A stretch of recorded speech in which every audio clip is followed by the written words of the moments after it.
streaming, and we are live.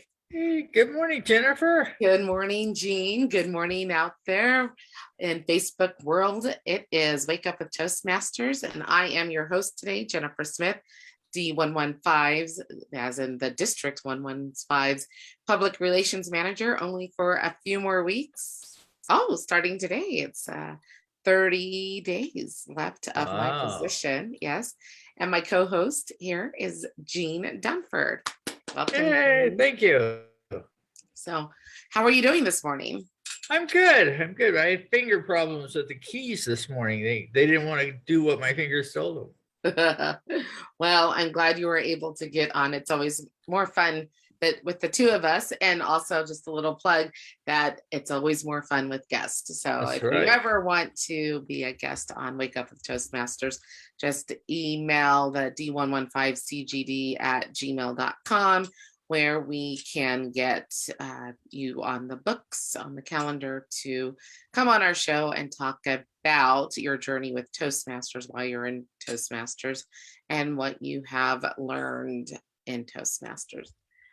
Well, today I thought we are still looking for area directors, that we would talk about getting out of your comfort zone and why Toastmasters can help you with that, with the district leaders or just being a member of Toastmasters.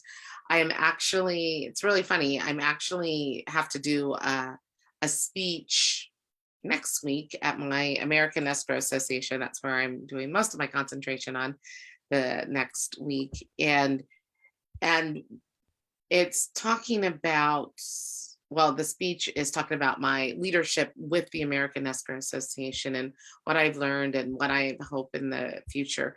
And one of the big things is that stepping out of the comfort zone.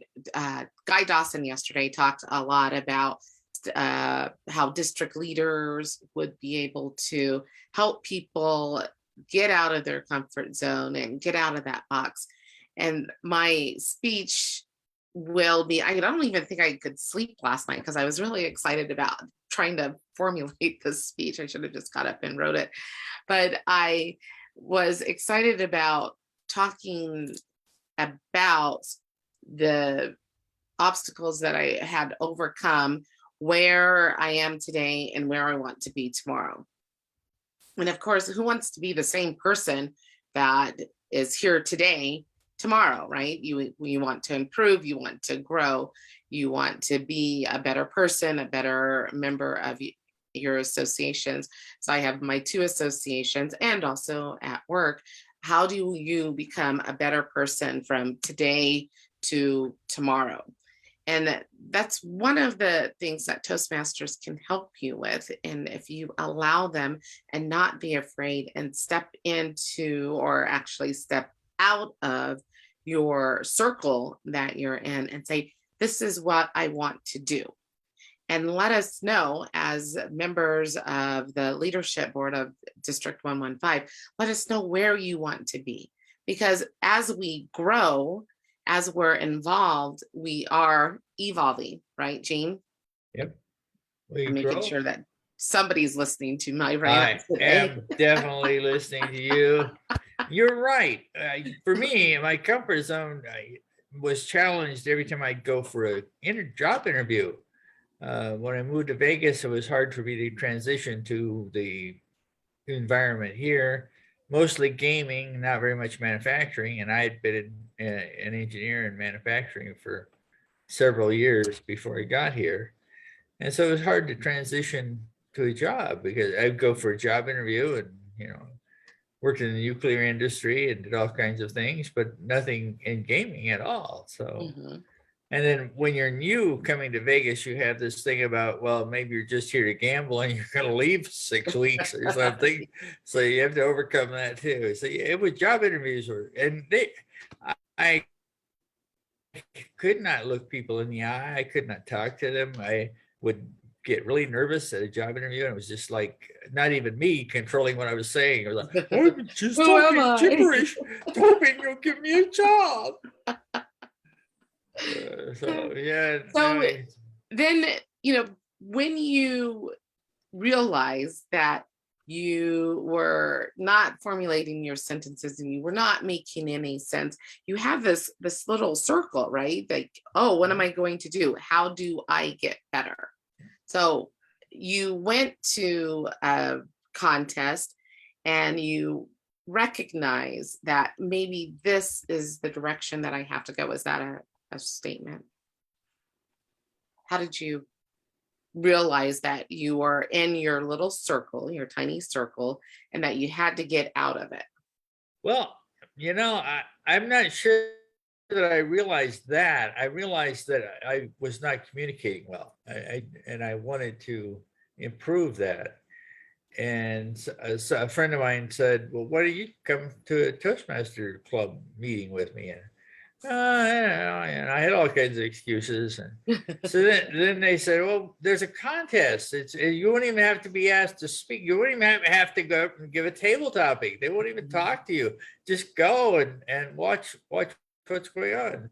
So I went, and everybody was just really friendly. Hi, what club are you in? Where are you from? And I said, well, I'm new here, and there's like a cluster of people that were like, hey, come to my club, come to my club. And, it was the most friendly experience. And I was not nervous at all about it. Watched the contest, and I so envied the speakers on stage. I think it was an area contest, and all of the speakers were much better than I.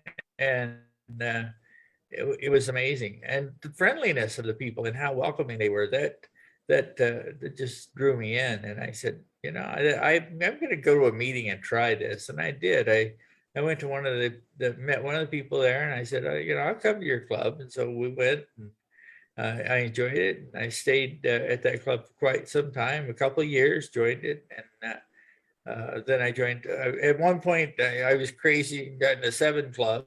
And I was going to meetings like every day of the week. And it was fun, and I learned a lot, met a lot of people, but it was a crazy schedule, so I had to cut back. But yeah, but then when you actually joined and your communication, you saw the progress of your communication. Yep. Did you realize that you were having the issues, and then that you started joining the club and your communication got better? They were giving you feedback and you're like, wow, I can get this done. That's one question. Sorry. I was going to ask you. Well, I went at the very next job interview I went on. I was at the interview, and I talked to the people, and they invited me back. It was a corporation that was working on the Riviera, okay. And they were looking for a person to run their AutoCAD. And I went and I interviewed with each. This is really a funny story, because each of the people who owned the company were part of the company. So there were 7 people that were in the company. I interviewed with 6 of the 7 people. Oh, didn't get the job, but I really improved my job interview skills in that interview. It was like, oh, come back next week and talk to John. Oh, come back next week and talk to David. So nobody can make a decision. Going through everybody. And they ended up saying, if you go out and get a computer and get the AutoCAD system, bring it back in here and show us how it works. And I said, I'm probably not going to spend $10,000 on a computer and AutoCAD and bring it to you. So, that was the end of the interviews. That's funny. Yeah. Now you went to that interview, and then as you're going through Toastmasters and you're working on with your feedback, how did you progress? How did you feel that you progressed? Did you land a job? I did eventually land a job with a company that was manufacturing slot machines. Mm-hmm. And I didn't know this, but our military bases all have slot machines on them. Oh, okay. And so we were converting the machines so that the coins that are in that country, because when you put the coin in, back then it was all mechanical. So you put the coin in and it would identify that coin and you would accept it, but it wouldn't identify a foreign coin. Like if you go down with Canadian money and try to put it in a slot machine, I don't know that it'll go through right now. Yeah. But that was one of the things I was doing, was altering the coin slot so that it would just take that coin and not the others. So that was an interesting job, and I worked there several years. But I was working there when the the Mirage was built with the volcano. Yeah, Oh yeah. Hmm. yeah. We had slot machines. We sold slot machines to them, and then something happened. The company went belly up and said, "Hey, we're not going to make slot machines anymore. We're going to be a coin company." So they started going out and collecting coins from 7-Eleven machines. That's Yeah, so interesting. they went on to bigger and better things. Gotcha. So, and speaking of bigger and better things, then as you progressed through Toastmasters and you became an area director, one of Yeah, our biggest reasons why we're having yeah. this discussion, you, I know that you were gently pushed most likely into it because of, I would say I was groomed for the job. yeah. But uh, my housekeeper's here, so my dogs are barking, and I thought Yeah. they were in the back room. Anyway, the let me come back to you, Jennifer. Okay. All right. Sorry. So the dogs get really excited when somebody walks through the door, if you guys haven't seen the show before. But it's, my question to Jean is for the comfort, or yeah, to get out of the comfort zone or that comfort circle. And I just wanted to have him or have you understand, how was he ready for it? Was he prepared for it? Did he have to be prepared for it? Most likely not. I'm sure that he learned everything that was that he needed to learn while he was serving at Toastmasters. So One of the things that we were doing at that time was we would, to be an area director, you would go to one of the people who were running for division director and say, "Let me be on your team. I'd like to be part of your team."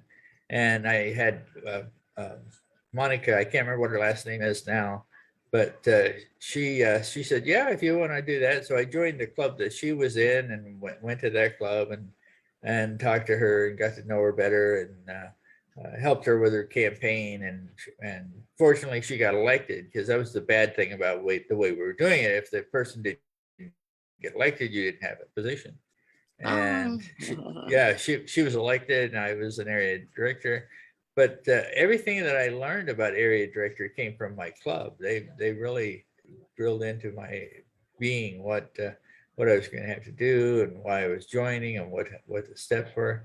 And it was interesting to become area director, because when I stepped outside of the club to that level, I learned so much more about Toastmasters. I didn't know what the DCP points were. I didn't understand how you became a distinguished club and all of that. And I learned all of that, met so many wonderful people. During my term, we were really expanding and growing. I had 6 clubs that I was in. When I had my area contest, we had 60 people at it. So that was, wow. yeah. So it was big. It was a big deal. It's a big deal. Now, one of the things that you said, I was going to write it down so I didn't forget, is that what you learned while you were an area director, and that there's mentorship. So all of you, and you didn't know what you actually were supposed to do. No. And one of the big things about being an area director, for those of you who are watching the show and saying, "Hey, I'm not sure yet if I want to be an area director or if I can do it." I think Carol asked the question yesterday about how much time it takes. We teach you, Toastmasters teach you how to be the area director. It's not something that, what are your qualifications? Then you're hired, right? And then you can, most people already have a skill set when you're going for a job. This is Toastmasters saying, "Hey, you come up, step up to the plate, volunteer, and we will teach you." Because we're not going to say, be an area director and then, fly, be free, you're on your own. We are saying, be an area director and we will guide you along to to that leadership, because as Phyllis says, we're leaders. Leaders are made is our tagline, and we're making you a leader. If this is what you want, we are making you a leader. Is that a true statement, Jean? It is definitely a true statement. Are you writing? Are you talking to someone? I am. Carol Wyman is on, and she I just invited her to come on the show at some time and discuss a problem she's having. So, Oh, okay. yeah, hopefully Carol will say, "Yeah, I'll come on the show, and we'll figure Yeah. out a day and get her on, and we can talk about the issue." What she asked, let me let everybody know what she asked, is insights on handling conflict in a Zoom environment. I Oh. can understand how hard that would be, because you know, if you upset someone on Zoom and they close their camera and leave, what do you can't follow them out into the parking lot and say, "Hey, what did I do Wait a wrong? minute. Yeah, wait a minute. What's up? Why are you so upset?" You know?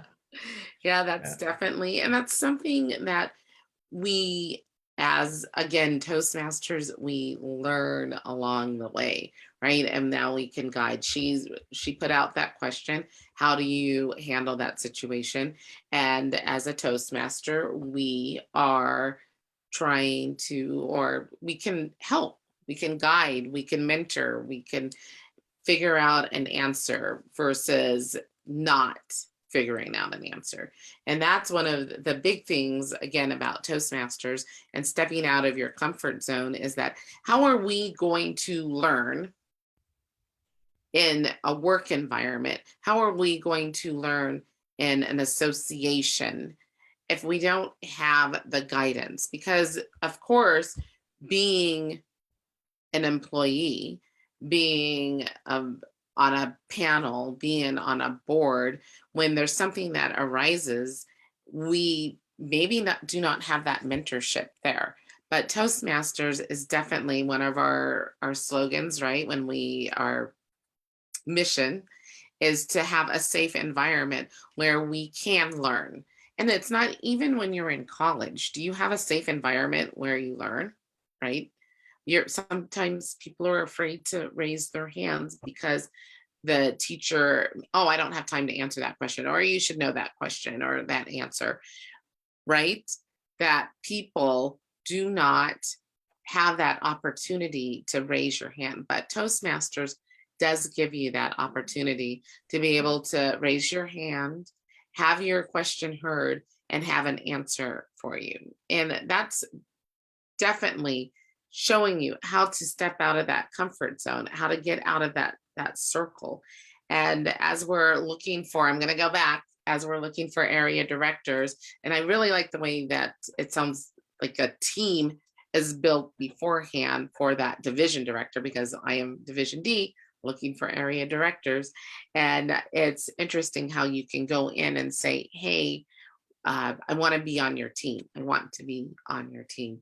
And I think as the direction that I'm going, I'm kind of, you know, climbing backwards, if that's anything, because I am the public relations manager and stepping basically back to be a division director instead of going forward to being club growth director, because I think the way that it has done is that I went over some of the other steps to be the public relations manager, and people are expecting me, and I would expect myself too, to move up the ladder, but I don't have all of the qualifications to move up. So here's me stepping out of my comfort zone, because I didn't even know what I was getting into, right? So I'm like, oh, well, I'll be public relations manager for 2 years now. And I loved every minute of it. But now I have to, in order to grow, I have to actually kind of go back a little bit to be able to understand this position of the division director and then move up to the trio. So I think that that's the step that I am doing. And it's kind of interesting because with my escrow association, I am going to be the first vice president of the association. So in 2 years, I will also have a leadership, more of the head leadership role with the escrow association. And that's definitely outside of my comfort zone because of the fact that as much as I've seen it and been a part of the association, it's a big shoes to fill when you know that all of the people that have gone before you have held certain positions, and now I am going to do it. And do I have the confidence to do it? Well, I do, but what gave me that confidence is to be able to talk to people, communicate with people, and show some leadership skills. So I see Jean and Jean and Carol going back and forth a little bit on my eyes are watching a chat going on. Carol's going to join us on Friday, I believe. Oh, good. So, I know I've seen her chit chat a little bit, a lot. So I'm glad that she's going to be able to join and be a guest, because we love guests. So do you have anything else to say about that, Jean? We have a few more minutes. I do. I really think that the step into area director gives you something that you haven't had. And then when you go through that process and you meet people and you learn, you actually learn more about Toastmasters, and it's a step outside your club. Talking about comfort zones, and it's a step outside of your comfort zone because you're comfortable going to your club. I've been going to my club for a year, maybe, or 2 years. I served as the sergeant at arms and the vice president of education, and now I'm president. Well, that's all the qualifications that you need to be an area director. Is a club president or VPE, either one, and it gives you the leadership experience to step up into another position.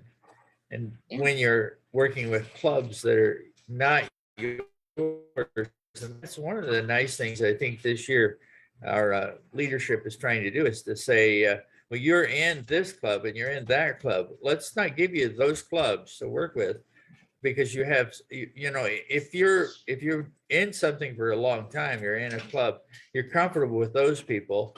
Why would I choose somebody from a different club to do something for me when I know John in this club is really good at it, or Susie in this club is really good at it? So when you're working with people that you're not familiar with, which I think is great, it gives you that extra push of the outside of your comfort zone we were talking about before. Gentle push. Yeah, it's a gentle push.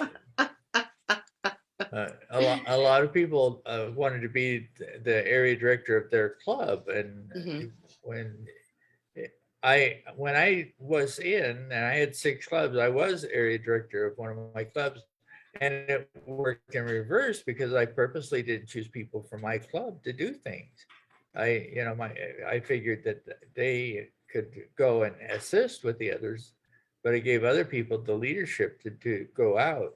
And you want to be the person in charge of food. Well, all right, you do that. And the person from my club will be like, oh yeah, then we'll back that person up. And the club was fine with that too. But I kind of understand why they're doing that. Yeah, I think it's interesting that what we need as an area director and what the responsibilities will be, and for you have to, not be shy, right? Or be that introvert, or not wanting to move forward, because you got to get something done, right? Something needs to get done, and you have to raise your hand and you have to say, I need help. I need your assistance. Will you help me? You're definitely going to have to learn that. And I think when we talk about Toastmasters, that people maybe already would have that skill set because we're business leaders and managers, that we should already understand that. But again, when you are a manager or a business leader, you do have your people, right? You do have your employees who will do for you, will work for you. But now if you need to be a part of an association and you need help from another brand or another company for a certain task, how do you ask for that help, right? And that's where Toastmasters is actually going to help you to be able to say, hey, area club Valley Voices and Vices, hey, club Rising Stars, I need your help, even from different regions, even from Toastmasters International. How do we get that help? And we actually, Toastmasters District 115, are here to help you grow, because what are your, as guys said, what are your goals at Toastmaster? Is it just to sit and listen? Is it to have better communication skills, or is it to be a better leader? Why are you in Toastmasters? And why not, guess what? Just take another step, get to another level in your career, in Toastmasters, in your life, and be an area director. So that's my plead to you. We definitely need area directors. So yes, Yeah, and we would love to have you. we will clip some of this and then still post it on Facebook so that people can hear. Especially Guy did a really, really great job at it. And I think that we would have to look at the other area directors who have had the assistance of other members, and they are the ones who are going to have to handpick and say, hey, you saw what I did. I'm not going to let you fall. Let's go. So just link your arms, grab your next area director, and just say, let's go. Because I know how much fun you guys had. You're not going to want to miss out on the fun. So you'll be on that committee. So just grab your next area director and let's do this. You're never alone in Toastmasters. When you need help, you just ask for it and you get it. That's for sure. Yep. And look at how much fun we've had today. It is, I think, what time is it? Look at that, 6:29. 29. Time flies when we're having so much fun. So check this out, Jean. I will not be here next week. I will be in Arizona. I have a conference, so we will need somebody to host next week. I'll see if I can get Jean to join me on. She's pretty used to doing it. Yeah, this Wednesday. And then on that note, it is Wednesday. It is time to go. And I hope you guys have a great day. Contact us if you have any questions about being an area director. And also if you want to come on the show and talk about your Toastmasters journey. Have a great day, and we'll talk to you soon. Bye-bye. Bye. Well then, let me figure out. I think.